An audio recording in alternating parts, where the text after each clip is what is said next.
இந்த படத்துலலாம் கிளைமேக்ஸ் மாற்றிருக்காங்களான்னு சொல்லிட்டு நினைக்க வைக்கிற ஒரு 3 தமிழ் படத்தை பார்ப்போம்.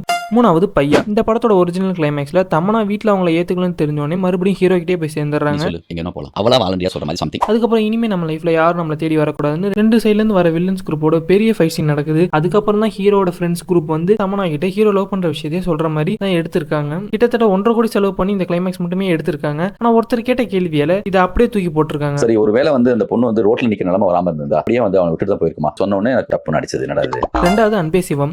நல்லோட லவ்வர் தான் தான் கண்டிக்க போற பொண்ணுன்னு தெரிஞ்சதும் மாதவன் அவங்கள சேர்த்து வைக்கிற மாதிரியும் யாரை பத்தியும் கவலைப்படாத ஒரு கேரக்டர் எப்படி அவனோட லைஃப் ஸ்டைலை விட்டு மாறி மாதவனுக்கு ஒரு ரிடம்ஷன் கொடுக்குற மாதிரி தான் கிளைமேக்ஸை முடிச்சிருக்காங்க. ஆனா ஆண்டவருக்கு இந்த கிளைமேக்ஸ் இல்ல இன்ட்ரெஸ்ட் இல்லாதனால இந்த கிளைமேக்ஸையும் அப்படியே மாத்திருக்காங்க.